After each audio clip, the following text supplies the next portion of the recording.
Recording in progress. Oh, okay, hang on. This thing is telling me recording is in progress. Got it. I'm supposed to do there. Oh, you're still there. Good.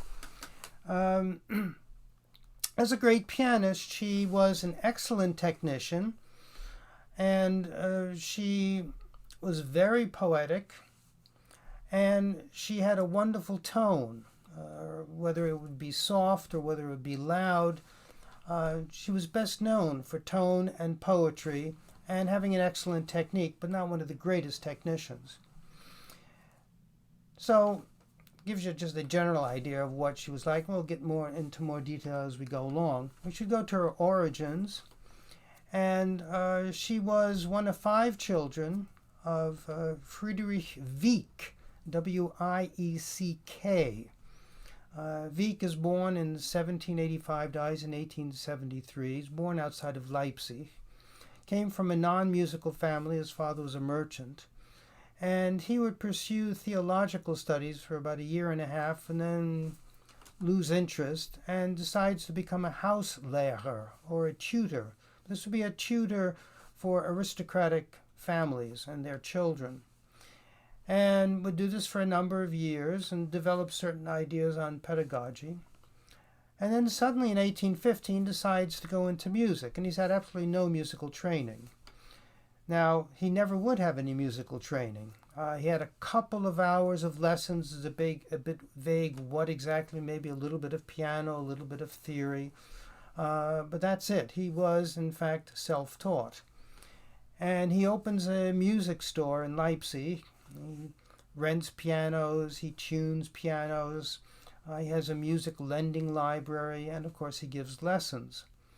And apparently was a very good music teacher.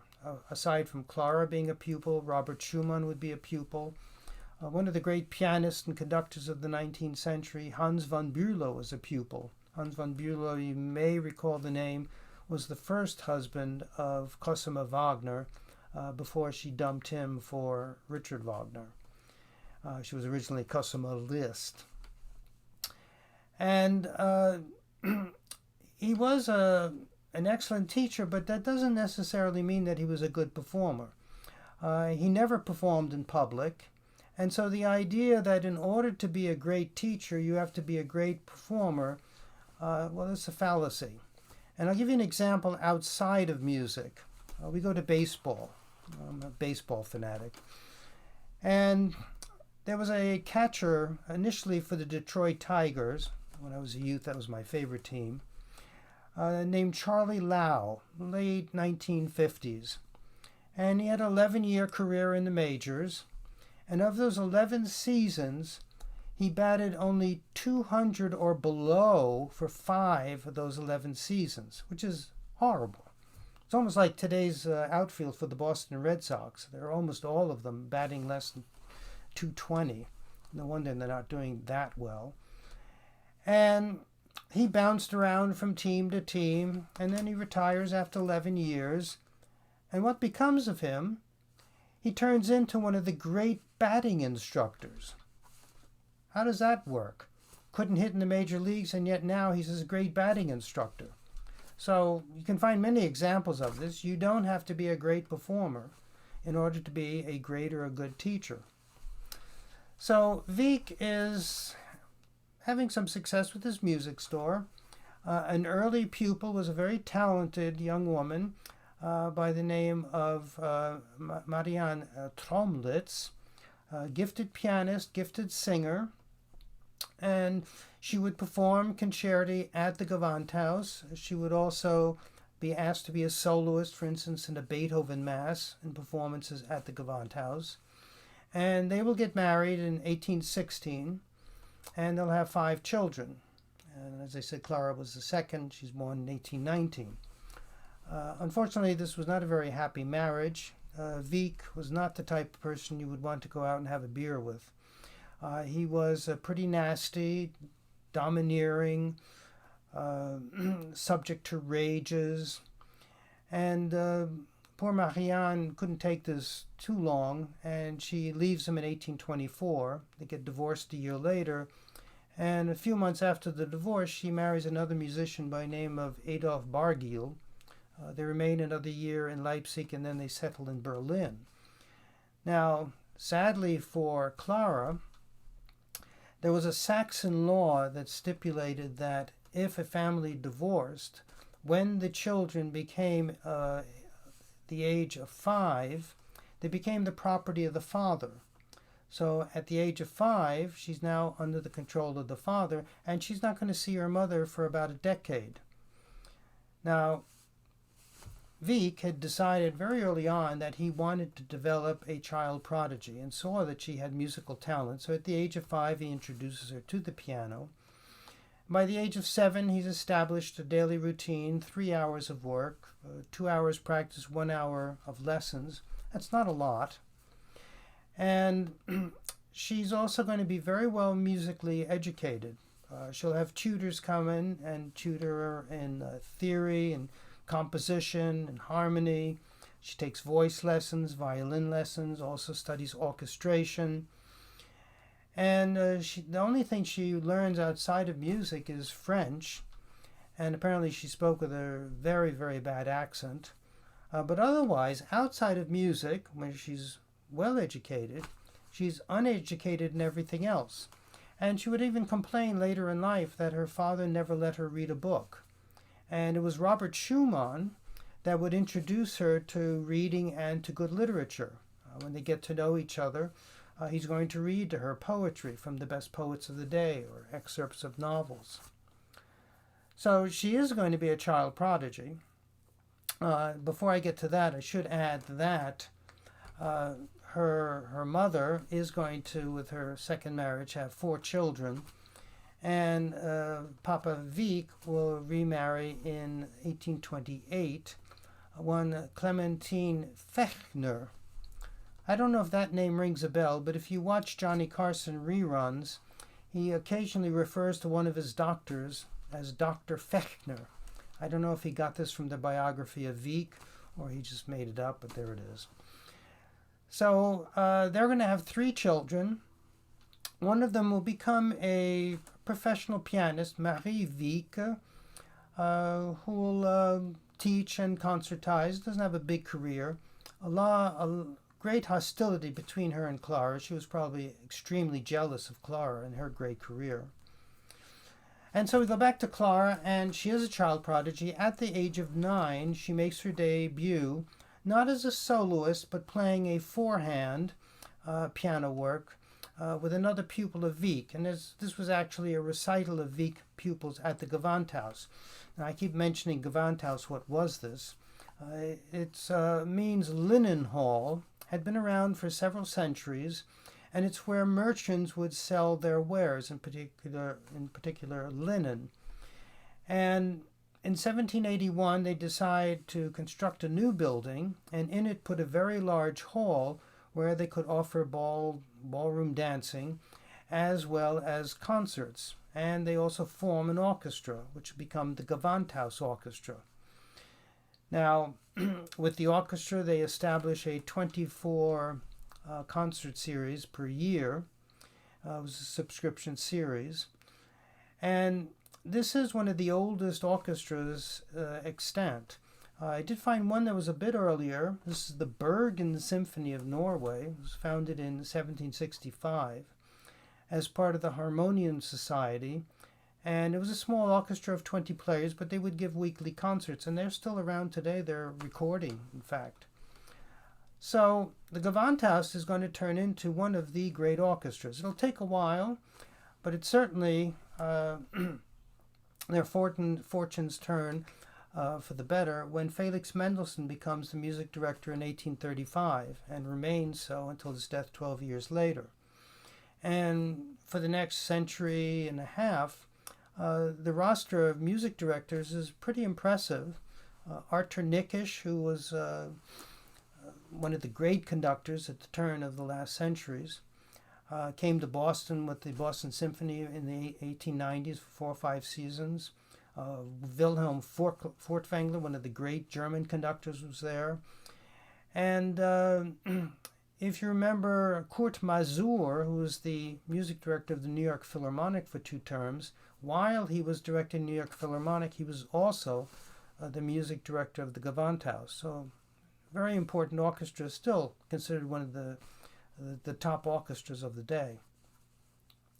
So it's at the Gewandhaus that she makes her debut as part of a program of other pupils. And in 1830, early 1830, she performs outside of Leipzig for the first time. This will be in Dresden. And then in November of 1830, she gives her first solo appearance at the Gewandhaus.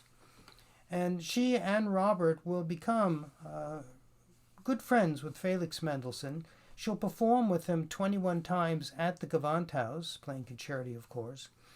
And on occasion when Mendelssohn was ill or he was off in England performing with an English orchestra, she would take his place as piano soloist. Don't forget, Mendelssohn was one of the great pianists of the day. Now, very important event occurs in 1828, as well as her solo appearance. She meets Robert Schumann. And this is at a soirée musicale that was being hosted by a doctor and Agnes Carus, C-A-R-U-S. He was the director of a mental institution, and his wife was a great music lover, an amateur musician. She sang, she played piano. She took lessons from Robert Schumann, and she decided to host this little evening and invited Clara and also invited Robert. Now, Robert at the time was 18 years old, full of vigor, drank too much, smoked too much, had too much sex. At one point, he fell in love with 3 different sister-in-laws, not simultaneously. And comes to this soirée, he would give lessons to Agnes, would also accompany her when she would sing. And suddenly he, apparently also he was in love with her, despite the fact that she was 8 years older and she was married. But then there's Clara, who's all of 9 years old, and on some level he falls in love with her. It's almost as if we're having a Michael Jackson moment here. And they're going to start this, what starts off as a friendship, and is going to turn into something else a little bit later on. But this interest in Clara is increasing on his end, so that he decides to become a pupil of Wieck and becomes a boarding pupil, and in October of 1830 moves into the Wieck household. Now, at the end of 1831, Clara goes on her first tour, and she starts off in Weimar, which was the home of the great Goethe, and plays for Goethe. This was normal procedure. If you thought you had a prodigy on your hands, you took them to Goethe.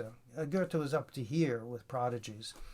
It's how he first Mendelssohn, his good friend Carl Friedrich Zelter, was a teacher of Mendelssohn, and brings him to Weimar to impress Goethe, who was impressed because Mendelssohn was an incredible prodigy. And so many of these prodigies, of course, turn out to be nothing. But Clara did make a very good impression on him, and he gives her a little medallion with his profile on one side and a little inscription on the other side to this wonderful young pianist, Clara Wieck. And after that, they go off to Paris. She makes some connections. She meets Paganini and Giacomo Meyerbeer. She's not giving concert performances. She's playing in salons. And I think I've talked about salons in the past. These salon meetings took place in aristocratic homes, began during the mid-17th century.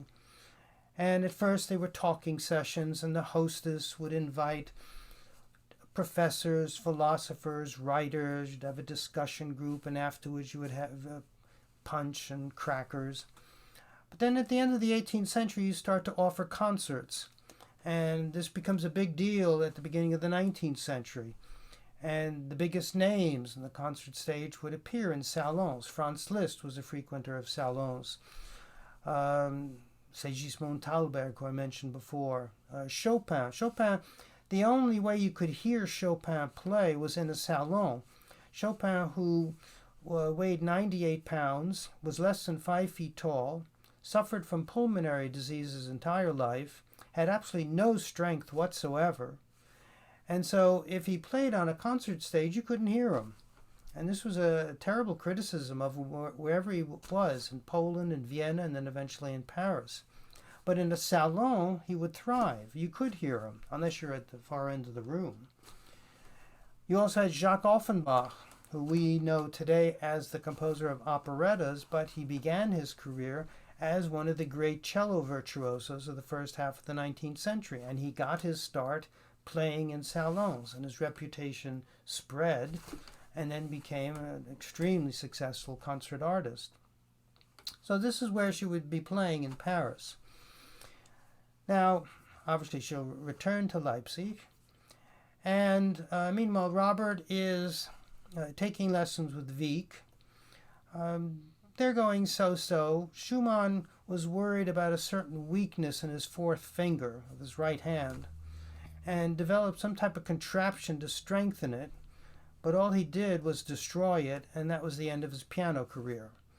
And so he's going to focus now on composition. He'd always thought about being a composer, but the primary focus was becoming a virtuoso pianist. At the Wieck home, Schumann got on very well with the siblings of Clara. He could get down on their level and play games with them. And of course, this blossoming relationship with Clara, as I said before, he's reading to her. He's introducing her to music that she was unaware of, like the music of Bach, who was not a known figure at this point. And they are getting closer and closer, so that November of 1835, this is according to the diary of Schumann, kept a diary since 1827, they have their first kiss. This is not coming from the diary of Clara. She did have a diary, but it was monitored by her father. I mean, as I said before, he was all controlling. And he would even make corrections in her diary. She had to show every entry to him. And he would write in her diary. In fact, he would make her copy letters that filled with vitriol to publishers and pupils with whom he was angry. And this would go into this child's diary. I mean, it got to the point where for her birthday, she couldn't even invite who she wanted to. He would invite people who were prospective pupils or helpful in his business. So not a very happy childhood, but she would have great success as a pianist. So the first kiss, November of 1835, and she's only 16. And somehow Wieck isn't paying attention to all of this until we get to January of 1836. And then he does notice that sparks are flying. And the last thing he wanted was for Schumann to be involved with his daughter. First of all, she was his principal source of income. All the money that she was earning as a virtuoso was going into his pockets. And if she was given jewelry instead of money, he would convert the jewelry into money. In fact, he was known as Herr Allesgeld, Mr. Moneybags. Everything was money to him. So if she would become involved with Schumann and they would get married, Schumann was taking his source of income away from him. So when he starts to notice these things, he takes Clara and installs her in Dresden. Then he returns to Leipzig. Schumann finds out that she's in Dresden. He goes off to see her in Dresden. Wieck finds out that Schumann is in Dresden, is furious, and kicks him out of the house. On top of that, he initiates a ban between them that they may not write to one another and they may not see each other. And that lasts a year and a half, till the summer of 1837. And it's Clara who's going to break the ban. She's going to write to Schumann, and for the first time she's going to write him in the du form, not the Z, but the du, which is the more intimate form, like in French, tu and vous. And now they're going to start to see each other clandestinely. So in September of 1837, now this is on her 18th birthday, the 13th of the month, Schumann arrives at the door of the Wieck household and has written out a letter in which he asks for the hand in marriage of Clara. Well, volcanic eruption by Wieck slams the door in his face, and next month in October takes Clara to Vienna. and she'll remain in Vienna until the following summer. Has great success there, wonderful reviews. And even though Wieck detested Schumann, didn't think very much of him anyway, he wasn't against using him. Now, in 1834, Schumann establishes a musical journal that becomes very important called the Neue Zeitschrift für Musik. And this would contain reviews of concerts, of new scores, and this would jumpstart the careers of a number of people, including Berlioz. In 1830, Berlioz premieres his Symphonie Fantastique. He's still a young man with no money, and Symphonie Fantastique is a huge work, just under an hour in length. There was no way that he could get a publisher to publish it, he being completely unknown, and he didn't have the money to self-publish. So his good friend Franz Liszt is going to do a piano arrangement of it. That's going to circulate. A copy is going to arrive on the desk of Schumann, who writes an extremely favorable review in his Zeitung, and this launches Berlioz's career outside of France. So this is an important publication. Wieck is aware of that, and asks Schumann to publish some of the reviews of Clara, of her concerts in Vienna, which of course Schumann will do, which only enhances her reputation. So we're in, the summer of 1838, and she'll come back to Leipzig. They will try to meet clandestinely.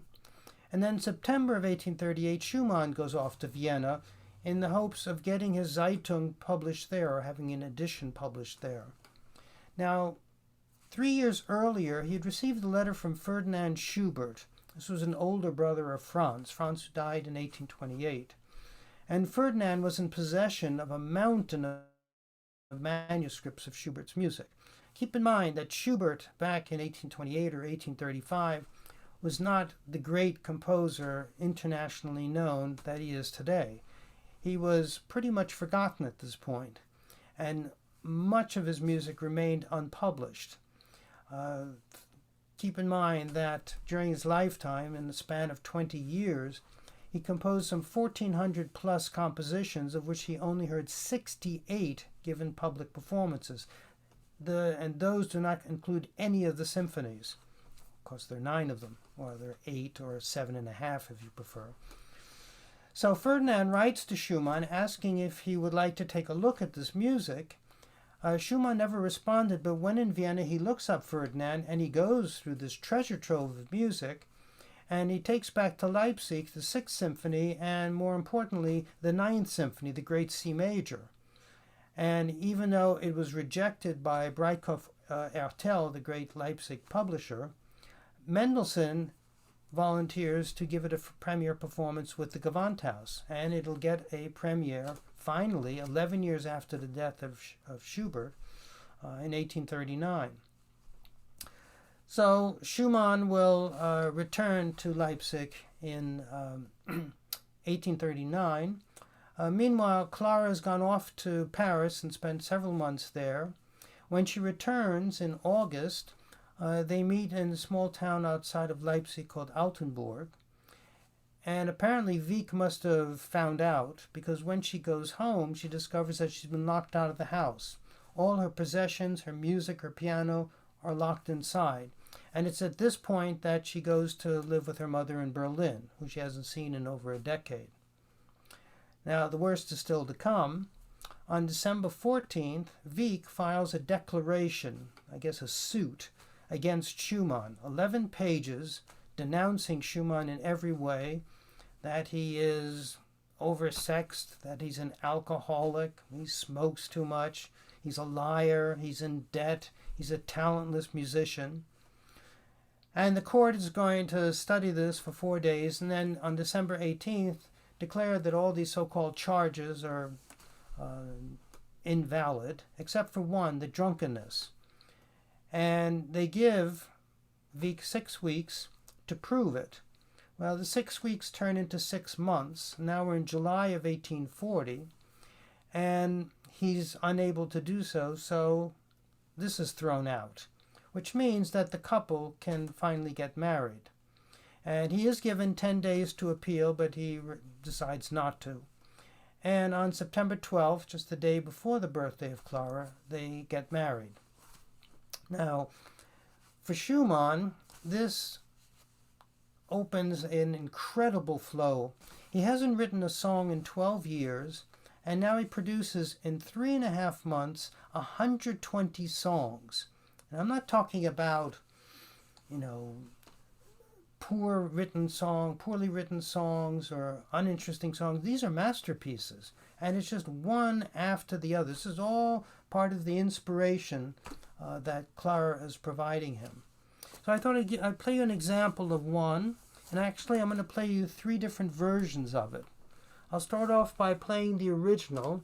It's called Frühlingsnacht, or Spring Night, rather pretty. Also, it's very short. And then I'll play you 2 other versions, which I'll explain as we go along.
Now, amongst the compositions of Clara, and she wasn't very prolific, then again, as I said, her composing was cut off rather early.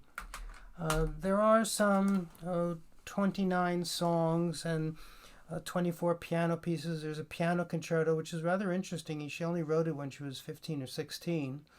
There's a piano trio, which is not interesting. Some mixed choruses. But there are also 28 transcriptions of Schumann's songs.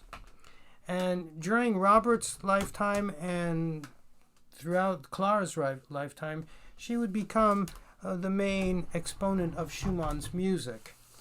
And this was one way to promulgate it, is to take some of his songs and transcribe them for the piano.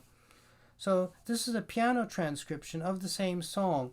What she's doing is she's taking the vocal part and integrating it into the piano part. So you don't have voice, but it's very faithful to the original. You don't get the sense that she's doing a Franz Liszt on the song, I might say.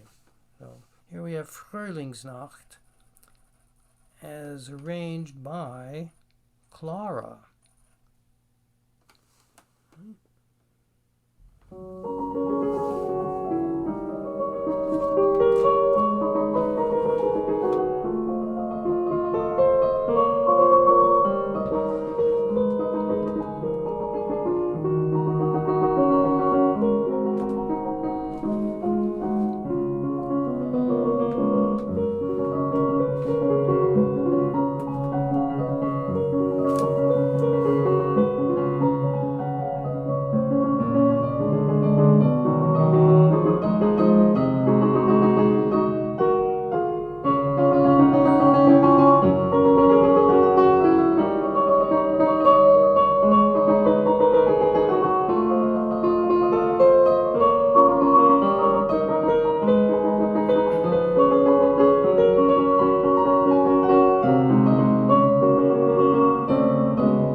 This is a way to make someone's music better known. You don't need a soloist, so if you're giving a piano recital, you can play these transcriptions, and you're getting a good sense of what the song is about.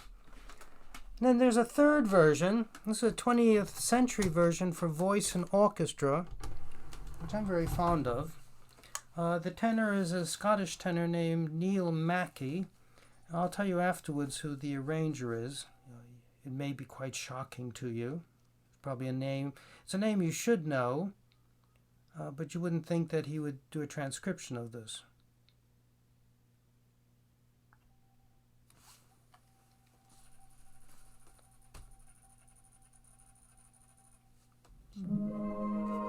Überm Garten durch die Lüfte hört die Wandervögel ziehen, das bedeutet Frühlingspüfte. Unten fängt schon an zu blühen. Auch so möchte weinen, just wie's doch das Schönste sein. Alte Wunder wie die Steine mit den Mond des Nachts herein.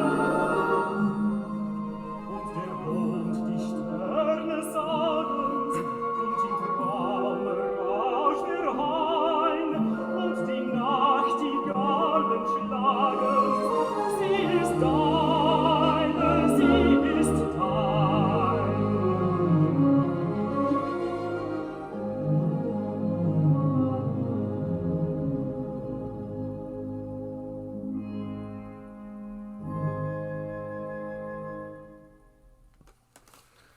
I kind of prefer that to the other two. That's by Benjamin Britten, of Peter Grimes fame and Young Person's Guide to the Orchestra, amongst many works. One of the great composers of the 20th century. I don't think enough people realize how gifted he really was. And this dates from at least after 1942, because during World War II up to that point, German music, because of the war, was banned from being performed in Great Britain, particularly on the BBC. It's kind of like what's happening to Russia today. But after 42, the ban was lifted, and it was written for the BBC, so it's sometime after 42, this dates. So we pick up with our young married couple. We have this extraordinary flow on the part of Schumann, and it's kind of strange with him. I've never come across this with another composer. He would go in cycles. 1840 is known as the year of the song because of the 120 songs. 1841 is known as the year of the orchestra. You get the first symphony, you get a movement or two of the piano concerto. There's another orchestral work, good work that you don't hear very often, called Overture Scherzo Finale. It's like an incomplete symphony. And then 1842 is the year of chamber music. 3 string quartets, piano quintet, piano quartet. And as a couple, this was a relationship that worked rather well. I mean, they were madly in love with each other. They will have 8 children. 7 survive infancy. The first was born in 1841, and it's almost like every 2 years another kid. And she would perform, being pregnant, up to a week before she would have the child, and the same with teaching. Wouldn't stop her. And they would feed each other musically. And this already dates back to when he's feeding her literature and also music that was unknown to her. This is very similar to Fanny and Felix Mendelssohn, because they weren't husband and wife, they were brother and sister. But they would play musical games with one another. They would study scores together. They would write a theme, and the other one then would take that theme and use it in a composition. Schumann highly respected Clara as a composer. She didn't think of herself as a composer. She didn't think of herself as a creative artist, but rather as an interpretive artist.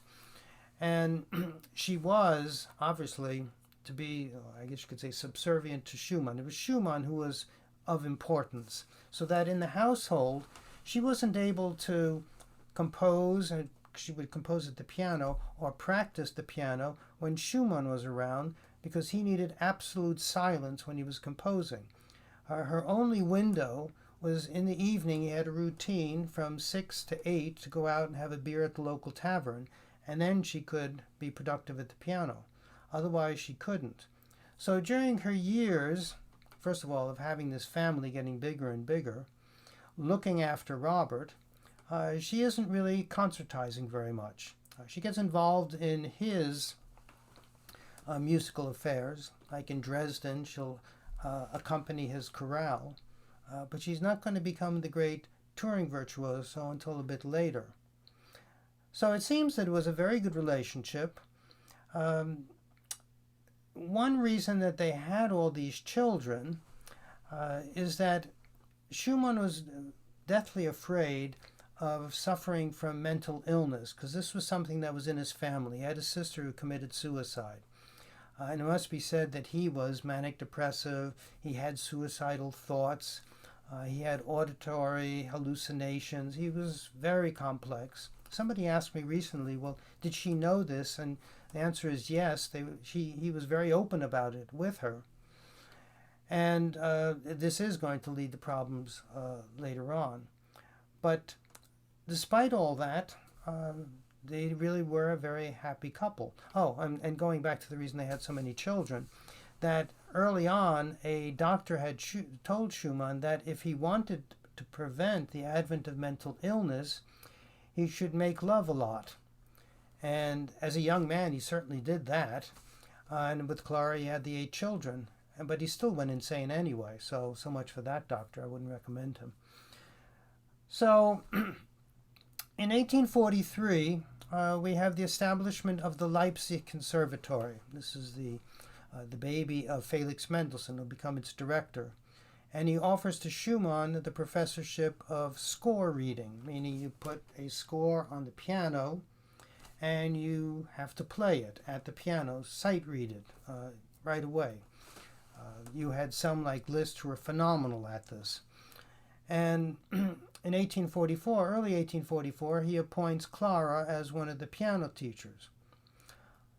And this was a very good relationship between Mendelssohn and Schumann. They got on very well. It's kind of odd. They addressed each other in the Sie form, not in the Du form. It was very formal.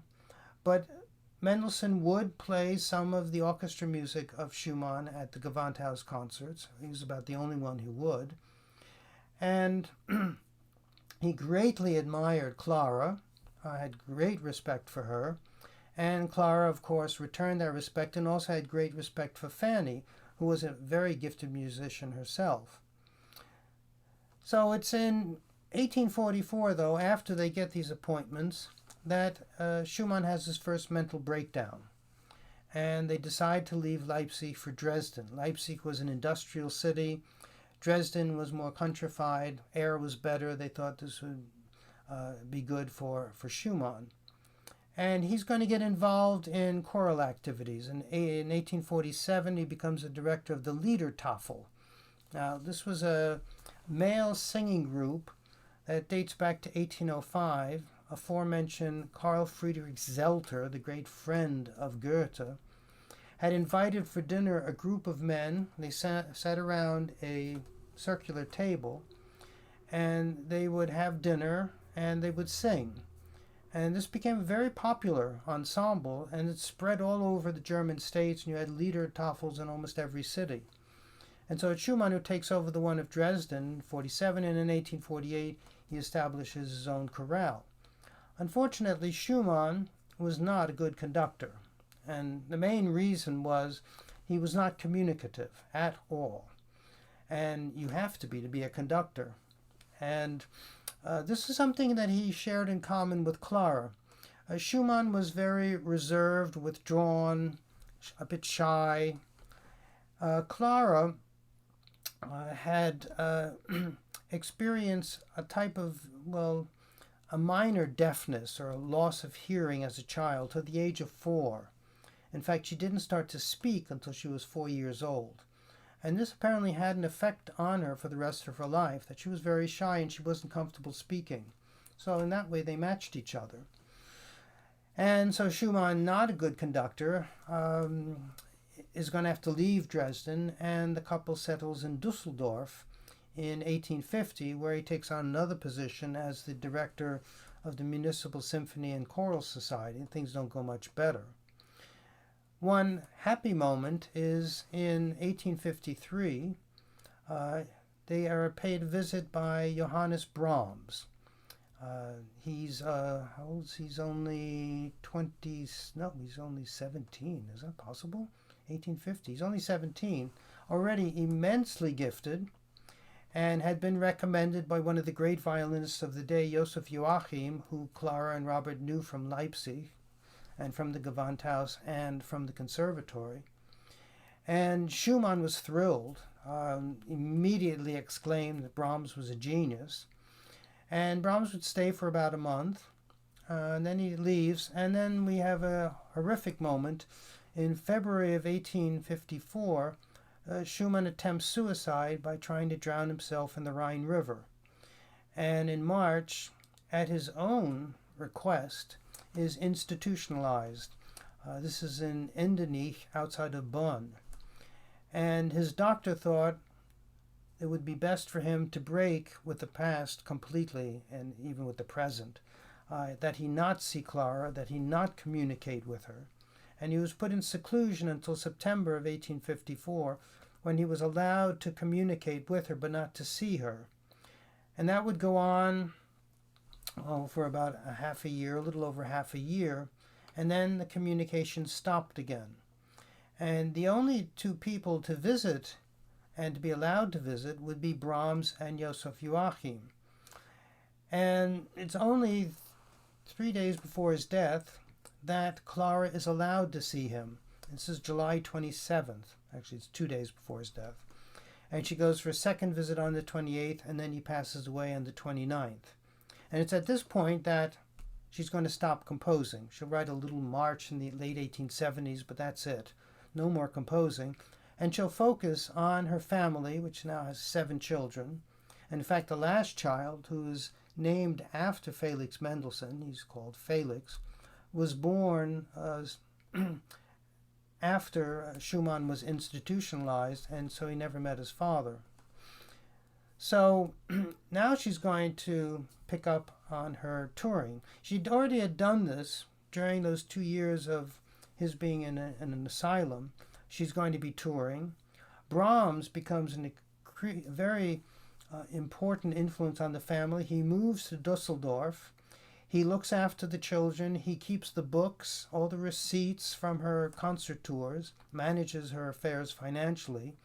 And later on, when Brahms becomes less interested in finances, Clara returns the favor by looking after his affairs for many years. And this starts a very close relationship between the two of them. Now, how close, that's sort of the great question. Brahms was obviously in love with her. And Clara, we don't really know. There were a number of letters that were written between 1856 and 1860 that have disappeared. There are other letters from after that, but it seems that after 1860, Brahms accepted his fate, and that their lives would not be lives together. They would live in separate cities and pursue separate careers, but remain very close, constant touch. As I said, she would look after his financial affairs.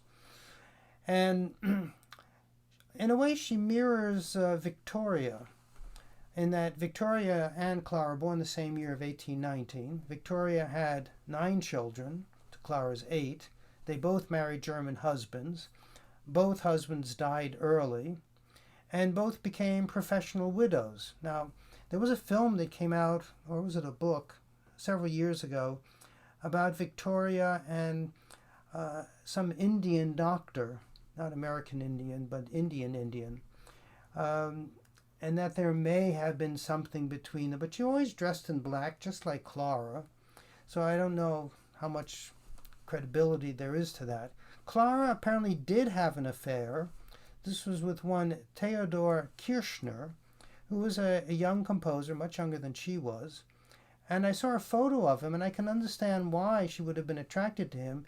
he is the spitting image of Robert Schumann. But it was very short-lived, and it is documented by some correspondences between them. But otherwise, that was it. This is in 1860. So she's going to focus on her concert career, and obviously has a tremendous success. In 1857, she's going to move to Berlin, so she'll be close to her mother. Her mother passes away in the 1870s. And in 1878, she moves to Frankfurt, and she's offered the professorship of piano at the newly formed Hoch Conservatory. She's the first woman to get that position as professor.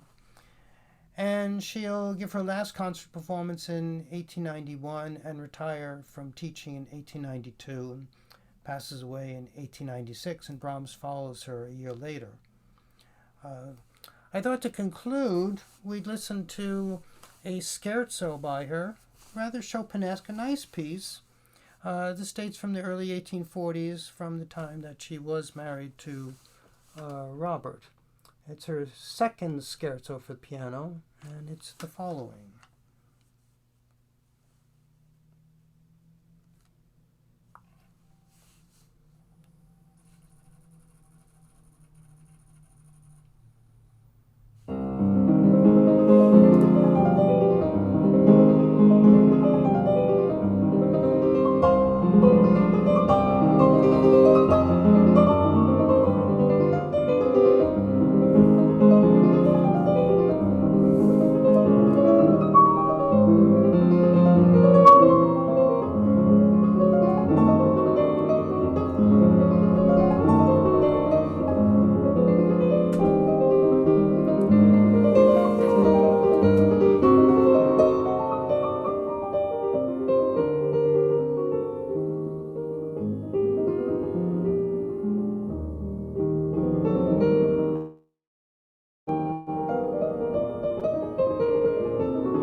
So, here we are.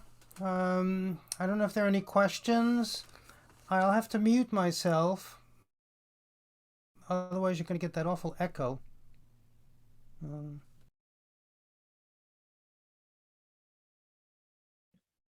I ask who played that scherzo?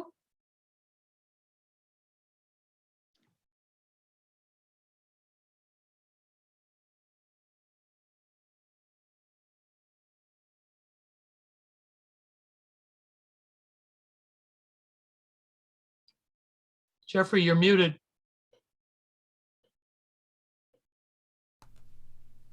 Can you hear me now?